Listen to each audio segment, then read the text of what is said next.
Mi hermana le quitó los lentes especiales a mi hija de 7 años.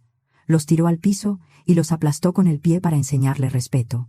Después, la obligó a limpiar la misma cocina una y otra vez, con las manos rojas, mientras sus primos se reían y mis papás miraban sin hacer nada. Yo no grité.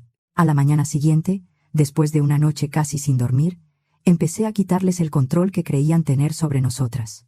Se suponía que iba a ser un día normal, una visita familiar, un fin de semana largo, dejar a mi hija unas horas en casa de mis papás para poder cubrir una guardia sin resolver su cuidado a las carreras.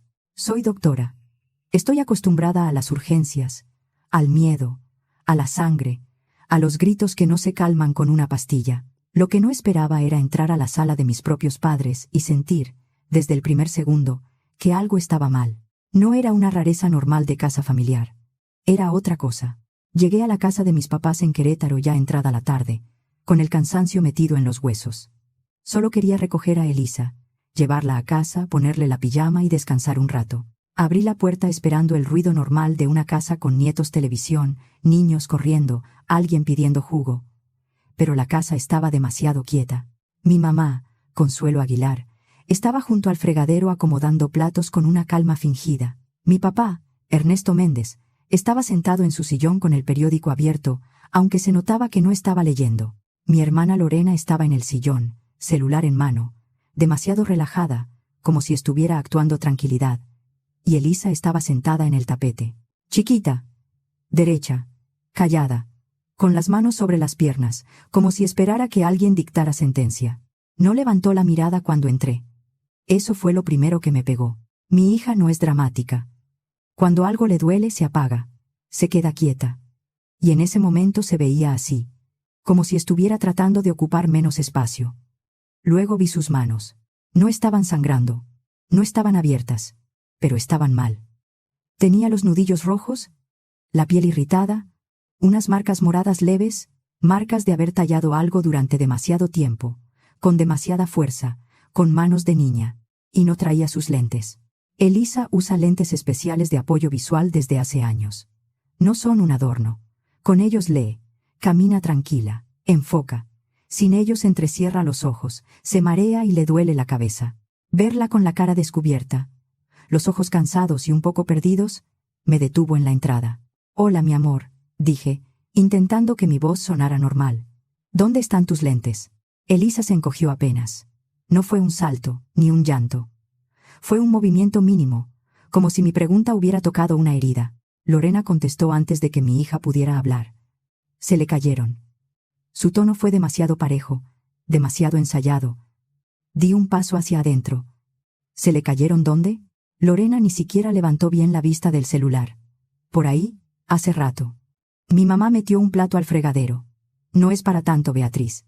Ese fue el segundo golpe. Cuando un adulto dice que algo relacionado con una niña de 7 años no es para tanto, casi siempre significa que sí lo es. Me agaché frente a Elisa. «Mi amor, dime dónde están». Elisa miró el tapete. «Se me cayeron», murmuró. Lo dijo como si estuviera repitiendo una frase que alguien le había pedido memorizar. Lorena soltó una risita seca.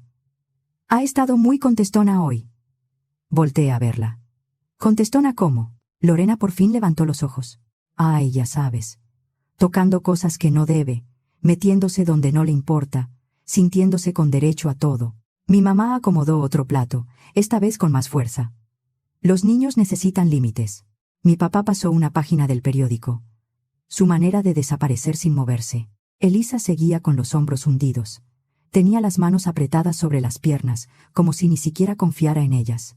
Del otro lado de la sala, Sebastián, el hijo mayor de Lorena, hizo una cara exagerada, entrecerrando los ojos para burlarse.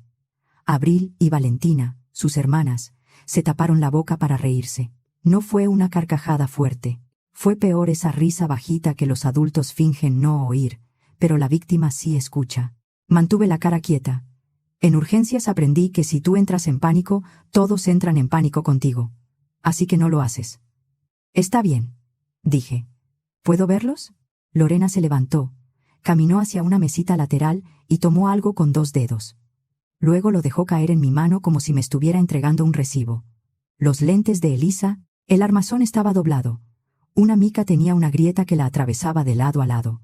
La bisagra estaba torcida de una forma que no se logra porque se cayeron. Eso no era un accidente. Eso tenía peso encima. Mi mamá los miró de reojo.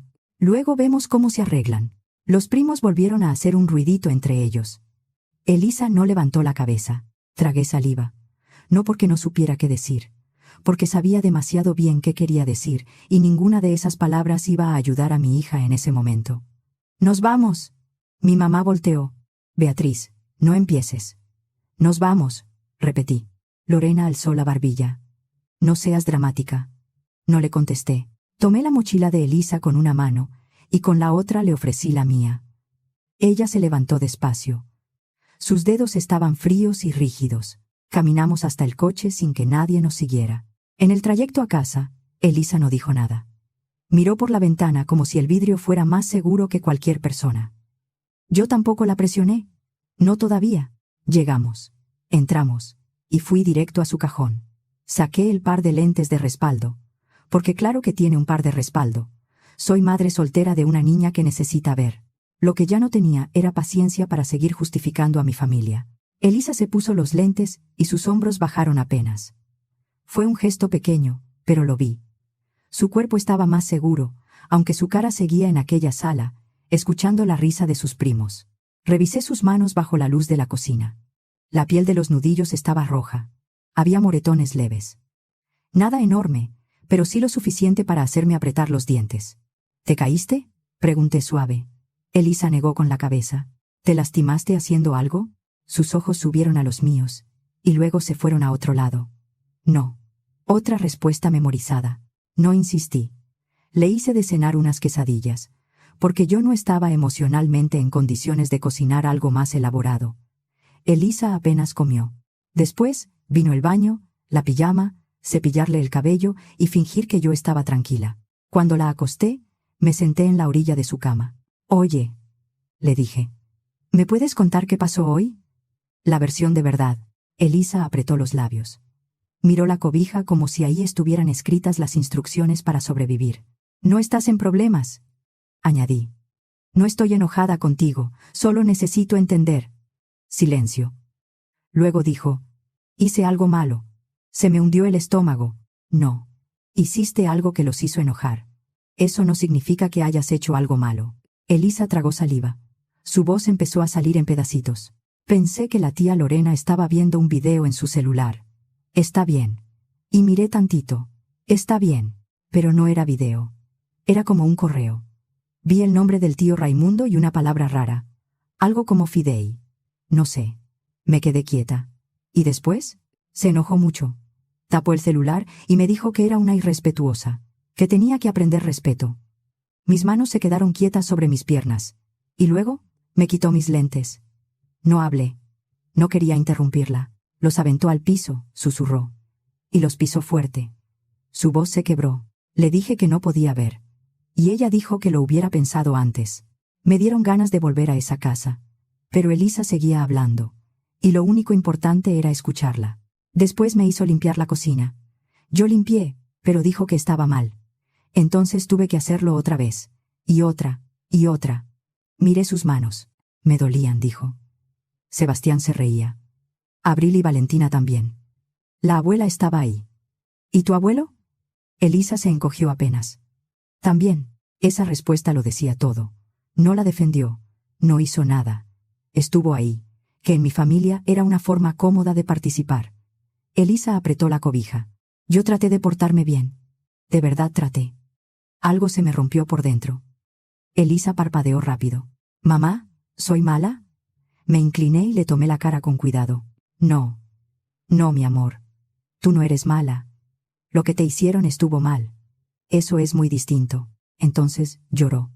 Sin gritar. Sin hacer berrinche. Lloró con cuidado, como si hasta llorar pudiera molestar a alguien. La abracé, hasta que su respiración se calmó. Cuando por fin se quedó dormida, fui a la cocina. Saqué mi celular y fotografié los lentes rotos desde todos los ángulos. El armazón doblado, la mica quebrada, la bisagra torcida. Al día siguiente, pedí una constancia médica con su pediatra por las marcas en las manos.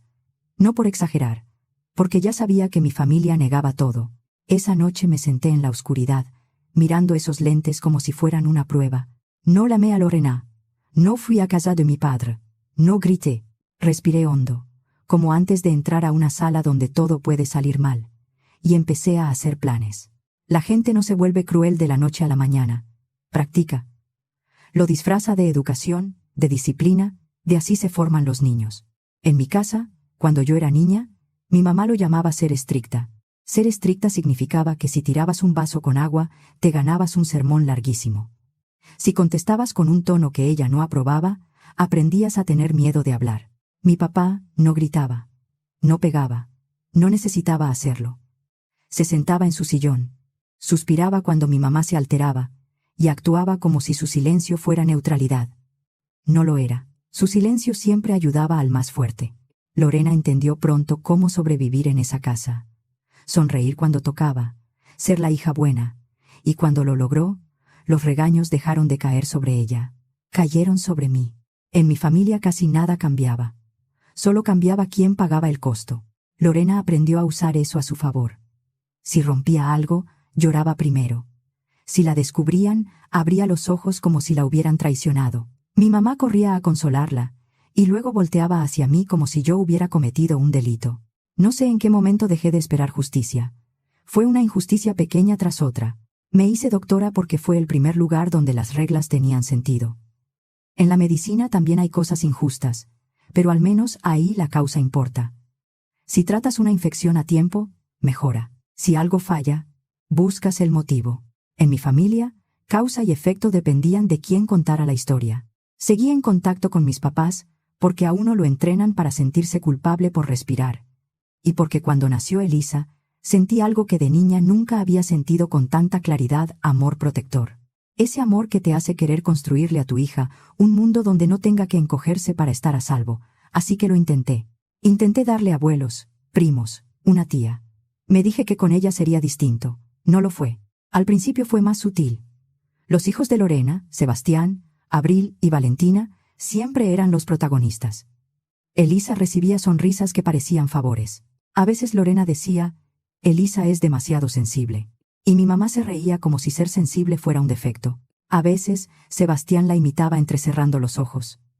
Abril y Valentina se reían. Los adultos fingían no escuchar. Yo veía a Elisa observándolos, con los hombros un poco cerrados, como si estuviera intentando descubrir qué regla no había entendido. Durante años preferí no verlo. Ese día ya no pude. También ayudaba económicamente a mi familia. No porque fuera una santa, sino porque creí que así compraba paz. Mis papás tenían gastos. Lorena siempre tenía un pendiente. Inscripciones, uniformes, clases, recibos atrasados, una reparación del coche, una mensualidad que ahorita no podían cubrir. Yo hacía transferencias. Pagaba cosas. Cubría huecos. A veces hasta dejaba tarjetas guardadas para pagos escolares que ni siquiera eran de mi hija. Parte de ese dinero terminaba beneficiando a los hijos de Lorena. Actividades, materiales, cuotas escolares. Mientras tanto, Elisa era tratada como si tuviera que agradecer que la incluyeran. Yo pagaba cosas que no me tocaban para que nos dejaran en paz. Y luego estaba el tío Raimundo. Raimundo Ruiz era tío de mi mamá por parte de su madre, aunque en la familia todos le decíamos tío Raimundo. Para Elisa, fue simplemente el tío Raimundo, porque era el único adulto de esa rama familiar que la trataba como si su presencia no estorbara. Se acordaba de su cumpleaños. Le preguntaba por sus libros. La escuchaba. Le hablaba como a una persona, no como a una niña incómoda. Cuando murió, me dolió de verdad. No hice escándalo, pero sentí esa tristeza silenciosa de darte cuenta de que el único adulto decente de una parte de tu familia ya no está. Después de su muerte, las reuniones familiares cambiaron. Había una tensión rara. No porque alguien dijera algo, sino porque dejaban de hablar cuando yo entraba. Porque evitaban mirarme. Porque algo se movía debajo de la mesa, y nadie pensaba decirme qué era. Me dije que era duelo. Me dije demasiadas cosas. Y entonces, Lorena aplastó los lentes de mi hija con el pie, y lo llamó respeto. A la mañana siguiente no desperté furiosa. Desperté fría. Elisa estaba sentada en la mesa de la cocina, con sus lentes de respaldo, dibujando círculos sobre el mantel individual. Me miró cuando entré, y vi en sus ojos esa expresión que tienen los niños cuando están esperando un castigo que no merecen. «Buenos días», le dije. «No estás en problemas. Está bien», respondió, pero sus hombros siguieron tensos. Preparé café, abrí mi laptop y entré a mi aplicación bancaria. No hice drama. Simplemente dejé de pagar, una por una. Cancelé las transferencias programadas, el apoyo mensual para mis papás, los pagos de Lorena, las cuotas que no eran mi responsabilidad, pero se habían vuelto mi costumbre. Cancelar. Cancelar. Cancelar. Cada clic se sintió como recuperar aire. Luego escribí un solo mensaje en el chat familiar de WhatsApp. Lorena destruyó los lentes de Elisa. Reponerlos cuesta 16,000 pesos. Espero el reembolso. Desde este momento no tendrán acceso a mi hija. No la llamen. No vengan a mi casa. Lo envié. No esperé respuesta. La respuesta ya me la sabía. Lo que me importaba era Elisa, porque lo que pasó no solo rompió plástico, rompió algo dentro de ella. Después del desayuno, Elisa se quedó parada junto a la entrada de la sala, como si no supiera en qué parte de su propia casa tenía permiso de existir. «Mamá, dime». Su voz salió chiquita. «¿Por qué la tía Lorena se enojó tanto conmigo?» Me senté en el sillón y palmeé el espacio junto a mí. Elisa se sentó con cuidado, como si también el sillón pudiera reclamarle algo. «No lo sé», le dije con honestidad. «Pero no merecías lo que hizo». Elisa miró sus manos. Los nudillos seguían marcados. «Yo ni siquiera hice nada», murmuró. «Solo miré tantito». Mantuve la voz tranquila. «Cuéntame qué recuerdas». Dudó. «Es que fue una tontería». «Está bien. Cuéntame». Pensé que estaba viendo un video. Entonces volteé. Pero ni era video. Era algo aburrido. Algo aburrido como. Elisa frunció la nariz, tratando de encontrar la palabra. Como un correo. No lo leí.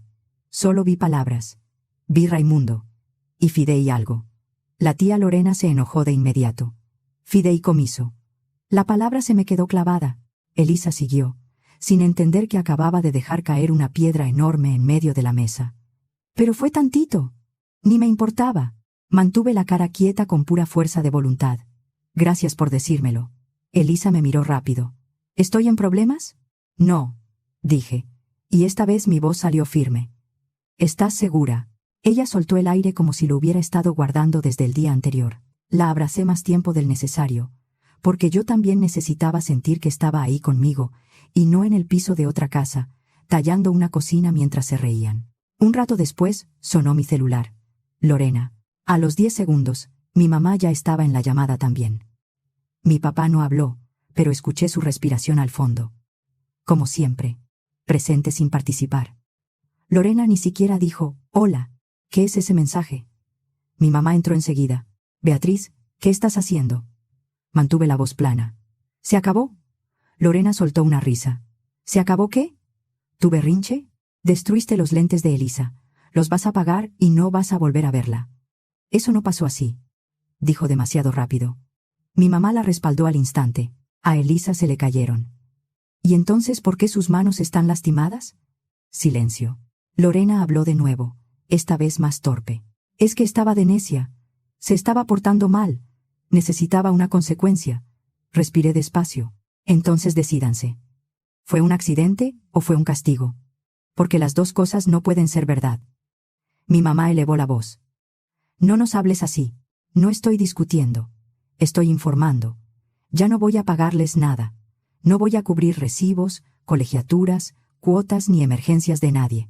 Y ustedes no se acercan a mi hija». Lorena casi gritó. «¿Vas a cancelar los pagos por unos lentes?» Ahí estaba. El verdadero dolor. No Elisa. No sus manos. No el miedo que le metieron. Los pagos. «Sí», dije. «Y por lo que le hicieron a mi hija». Mi mamá sonó ofendida. «Estás rompiendo a la familia». «No», respondí. «Ustedes hicieron eso cuando la vieron sufrir y no movieron un dedo». Hubo un segundo de silencio. En ese segundo escuché algo nuevo: miedo. No miedo por Elisa. Miedo porque acababan de entender que algo se les había salido de las manos. Lorena habló entre dientes. «No puedes hacer esto. Ya lo hice». «Beatriz», dijo mi mamá, «no llamen a Elisa, no vengan a mi casa, paguen los lentes». Colgué. No porque hubiera ganado una discusión, porque no estaba teniendo una discusión. Elisa se asomó desde el pasillo. ¿Era la tía Lorena? Su cara se llenó de angustia. Sí.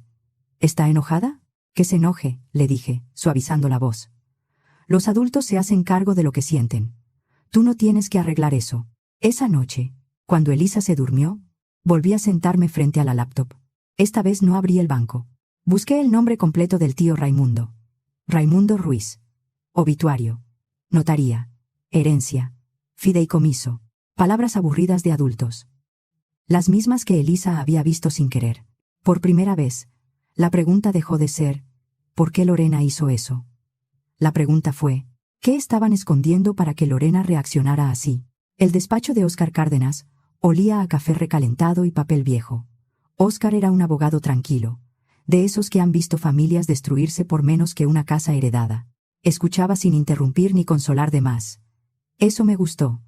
Le conté la versión corta, la útil, los lentes, el pisotón, la limpieza repetida, los primos riéndose, la palabra rara en el celular, el nombre de Raimundo en un correo de mi hermana. También le llevé fotos, la constancia médica, la factura de los lentes anteriores, el acta de defunción de Raimundo, y todo lo que pude conseguir sin pedirle nada a mi familia. Óscar no hizo caras, solo tomó notas. «Usted quiere saber si existe alguna disposición testamentaria relacionada con su hija», dijo. «Quiero saber qué vio mi hija para que mi hermana reaccionara así». Óscar asintió. «Entiendo». Me pidió nombres completos, fechas, relación familiar, datos de defunción, posibles notarías, cualquier correo, cualquier documento viejo. También los nombres de mis padres, porque en un documento no existen mi mamá y mi papá, existen Consuelo Aguilar y Ernesto Méndez. Óscar no prometió milagros. Prometió revisar. Pasaron un par de semanas entre llamadas, copias certificadas, búsquedas en notaría y oficios antes de que volviera a llamarme. Su voz era distinta, más pesada. «Beatriz, sí hay una disposición testamentaria ligada al señor Raimundo Ruiz. También hay instrucciones para constituir y liberar un fondo a favor de su hija». Me senté antes de que las piernas me fallaran. «¿Y Elisa?» «Su hija aparece como beneficiaria». Cerré los ojos. ¿De cuánto estamos hablando? Óscar hizo una pausa. No larga, pero suficiente para prepararme. 4 millones de pesos. No respiré. 4 millones de pesos para Elisa. Para su futuro, sus estudios, tratamientos, lentes, seguridad. 4 millones de pesos que nadie mencionó, nadie explicó y nadie entregó. ¿Y dónde está ese dinero?, pregunté. Óscar volvió a hablar con cuidado. Según los documentos, sus padres quedaron como responsables de iniciar el trámite, entregar la parte de Elisa y rendir cuentas. No hay comprobante de que esa cantidad se le haya entregado a su hija. Tampoco hay una rendición de cuentas clara. Me quedé mirando la pared. O sea que lo retuvieron. Con lo que tengo hasta ahora, sí hay base para decir que lo ocultaron y lo retuvieron indebidamente. Necesito pedir más información formal, pero podemos actuar. Por un momento no tuve palabras, porque todas las que aparecían en mi cabeza eran demasiado violentas para decirlas. Óscar siguió. «Profesional, podemos iniciar por la vía civil. Exigir rendición de cuentas, pedir que sus padres queden fuera de cualquier trámite pendiente y solicitar la recuperación del dinero. También hay elementos para presentar denuncias si se acredita ocultamiento o uso indebido de fondos». ¿Ante la fiscalía? Sí. Sería un proceso aparte, pero puede hacerse. Mi voz salió fría. «Hágalo». Óscar no me preguntó si estaba segura. Solo dijo, «De acuerdo». Y nos movimos. Se enviaron requerimientos. Se presentaron escritos. Se pidió rendición de cuentas. Todo quedó por escrito. Porque en mi familia la memoria siempre había sido flexible. Y sí, fui a la fiscalía. No por los lentes. No por la cocina. Por el dinero. Por el hecho de que los adultos que se llamaban mi familia miraron el futuro de mi hija y decidieron que les pertenecía. La denuncia fue una de las experiencias más extrañas de mi vida, sentarme bajo luces blancas y explicar ante el Ministerio Público que mis propios padres habían ocultado 4 millones de pesos destinados a mi hija. La persona que me tomó la denuncia levantó las cejas más de una vez. ¿Sus padres eran los responsables de hacer esa entrega? Sí. ¿Y usted se enteró porque su hija vio un mensaje en el celular de su hermana? Sí. ¿Y su hermana reaccionó rompiéndole los lentes? Los pisó, deliberadamente. Se quedó mirándome un segundo. Luego bajó la vista y siguió escribiendo. No fue como en las películas. Fue papeleo, sellos, copias y el ruido de un teclado. Pero las consecuencias empezaron a tomar forma. Cuando las notificaciones oficiales salieron, el silencio familiar se rompió. No con llamadas, con golpes en mi puerta. Miré por la mirilla. Mi mamá estaba ahí, sosteniendo una charola de pan dulce, como si eso pudiera borrar una denuncia. Mi papá estaba detrás, con esa cara de querer estar en cualquier otro lugar. Lorena estaba a un lado, brazos cruzados, con una sonrisa tan rígida que parecía dolorosa. Antes de abrir, dejé el celular grabando sobre la mesa. No pensaba discutir. Tampoco pensaba volver a confiar en su versión de nada. Abrí la puerta, pero no los invité a pasar. Mi mamá sonrió demasiado. Beatriz, hija, queremos hablar. Miré la charola. ¡Qué curioso momento para traer pan! Mi mamá parpadeó. No sé a qué te refieres. Sonreí apenas. Claro. Igual que no sabes qué pasó con los lentes de Elisa. La sonrisa de mi mamá tembló. Lorena dio un paso al frente. Esto es ridículo. Estás haciendo un desastre por nada. ¿Por nada? Repetí. ¿4 millones de pesos son nada? Mi papá habló por primera vez. Bajito. Beatriz. Levanté la mano. Hablen con Óscar Cárdenas. Mi mamá apretó la charola. Somos tu familia. Después de todo lo que hemos hecho por ti, lo que hicieron por mí, no les da derecho a lastimar a mi hija. Lorena dejó caer la sonrisa. No entiendes lo que estás haciendo. Sí lo entiendo, y por eso ya no voy a parar. Mi mamá endureció la voz. Nos estás humillando. ¿Así nos pagas? Me quedé mirándola. Elisa tenía las manos lastimadas de tallar una cocina mientras ustedes la veían. No me hables de humillación. Lorena explotó. No debió mirar mi celular. Ahí estaba. No una negación. Una justificación. Una confesión vestida de regaño. Mi mamá giró hacia ella. Lorena, cállate. Pero Lorena ya no pudo parar. Fue una irrespetuosa. Tenía que aprender. Y ahora tú vienes a querer quitarle dinero a mis hijos. Solté una risa corta, sin alegría. ¿A tus hijos? Lorena abrió los ojos como si yo fuera la injusta. Sí, a mis hijos. ¿O qué? ¿Elisa va a recibir tanto y ellos nada? Mi mamá dio un paso adelante, con la cara encendida. Es que sí era injusto, Beatriz. Raimundo no pensó en todos. No era justo que Elisa recibiera tanto y los hijos de Lorena quedaran fuera. Y ahí quedó todo. El motivo. No era disciplina. No era respeto. No era que Elisa hubiera mirado algo que no debía. Era dinero. Era la idea podrida de que, como mi hija tenía algo destinado para ella, ellos tenían derecho a repartirlo según sus celos. Mi mamá se quedó pálida al darse cuenta de lo que acababa de decir. Mi papá miró al piso. Lorena me sostuvo la mirada con rabia, pero ya no tenía dónde esconderse. Gracias, dije. Mi mamá frunció el ceño. ¿Gracias por qué? Por decirlo en voz alta. Lorena apretó los puños. ¿De verdad vas a seguir con esto? Sí. Beatriz, por favor, dijo mi mamá, y ahora sonaba desesperada. No hagas esto, no nos exhibas. La miré bien. De verdad la miré. A esa mujer que pudo haber levantado a mi hija del piso y no lo hizo. A esa abuela que prefirió proteger un secreto antes que proteger a una niña. Ustedes hicieron esto, dije, cuando decidieron que el futuro de mi hija les pertenecía. Luego cerré la puerta, no con un portazo, solo la cerré, y esta vez no volví a abrirla. El proceso no fue rápido. Nada con abogados lo es. Hubo documentos, plazos, citas, mensajes que me dejaban el corazón apretado y correos que tuve que leer 2 veces para entender que sí, que eso estaba pasando de verdad. Elisa siguió usando sus lentes de respaldo mientras mandábamos hacer los nuevos. Eran lentes con graduación especial y filtro, hechos a la medida. Cuando llegaron, los tomó con las 2 manos como si fueran algo delicado y sagrado. Yo pagué los 16,000 pesos y guardé la factura junto con todo lo demás. Sus manos sanaron en pocos días.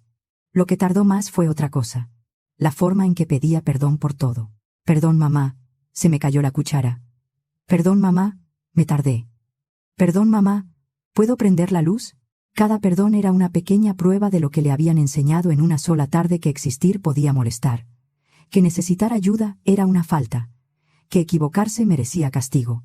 Eso me dio más coraje que los lentes. Pero poco a poco cambió. Con paciencia, con terapia, con rutinas simples, con frases repetidas hasta que empezaron a entrarle al cuerpo. ¿No estás en problemas?, puedes preguntar. Tus lentes son una necesidad. Tu casa es tuya también. Meses después, el asunto legal se resolvió. No fue perfecto ni limpio, pero se recuperó el dinero de Elisa. Los 4 millones de pesos quedaron asegurados correctamente, con controles reales, y sin una sola firma de mis padres cerca. Óscar se encargó de que hubiera medidas claras, rendición de cuentas y protección para que ese dinero fuera usado solo para ella y su futuro. Mis papás quedaron fuera de cualquier función relacionada con ese patrimonio.